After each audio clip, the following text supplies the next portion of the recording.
Hi kids, welcome back to Kids Online for Term 2. Us leaders are so excited to see you guys again and to have you back here. We hope you had a good time over the holidays. Maybe you didn't have to do some schoolwork for a while. How good's that? Maybe you got to do some fun stuff with your family. Maybe you got to watch the cool Kids Church videos over the holidays.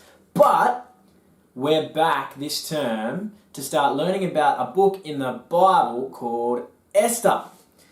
Now, Esther is in the Old Testament, so it's kind of like in the first half of the Bible. And Esther is a story all about a beautiful woman called Esther who became the queen of this massive kingdom.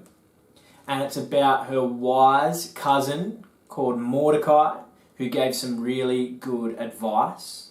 And it's about a bad guy called Haman who really wanted to hurt Esther and Mordecai and all of their people. And it's about a king called Xerxes who was in charge of the whole kingdom. It all sounds pretty exciting, doesn't it? And you know what? It is exciting. So you'll have to watch every single week to find out what happens in the book of Esther. Because you know what, each week we're only going to give you a little bit of the story at a time. But today I want to introduce you to our first character. His name is King Xerxes. Now he was the king of Persia and he lived in a really big palace and he was very rich and he was very powerful and everyone praised him. And he was very proud of how good he was. And everyone thought he was pretty glorious. So he decided to throw a party.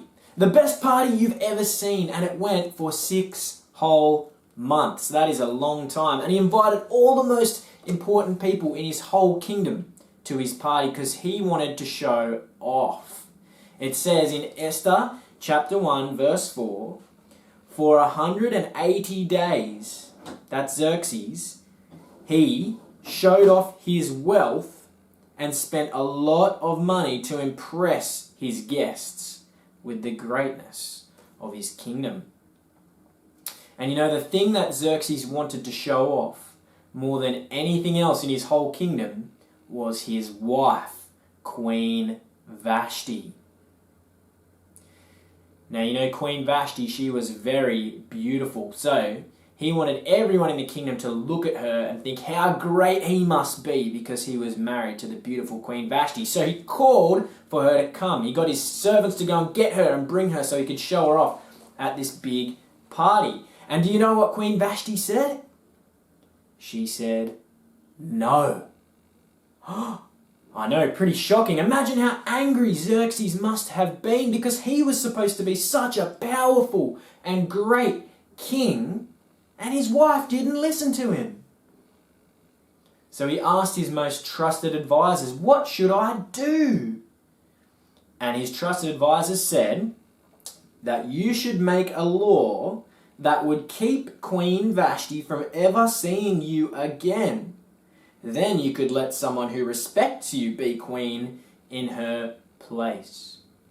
So King Xerxes decided to get rid of Queen Vashti, to give her the boot. She wouldn't be the queen anymore. Now that's the end of Esther, Esther chapter 1. But you know, there's something very important to learn here from this chapter. You'll have to tune in each week to hear the rest of the story. But there's something very important to learn from Esther chapter 1. King Xerxes, he looked pretty great, right? He lived in a big palace. And he was very rich, and he was very powerful, and he had great big parties, and he was supposed to be in control of everyone and everything. But in the end, he wasn't as powerful as he thought he was. His wife didn't listen to him. You know, there's only one person who is truly powerful and who truly deserves praise from everyone and is truly glorious. There's only one king who is truly in charge. And that is God. Nobody else can compare with God, not even the mighty King Xerxes. Now we're going to learn lots in Esther, but the biggest thing that we're going to learn is that no matter what it looks like, no matter who appears to be in charge, God is actually the one in charge of everything in the book of Esther.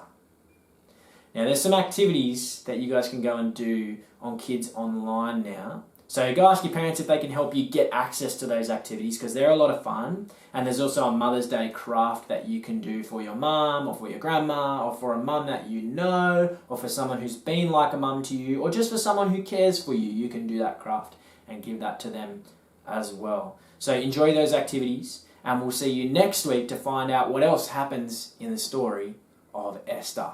See you then.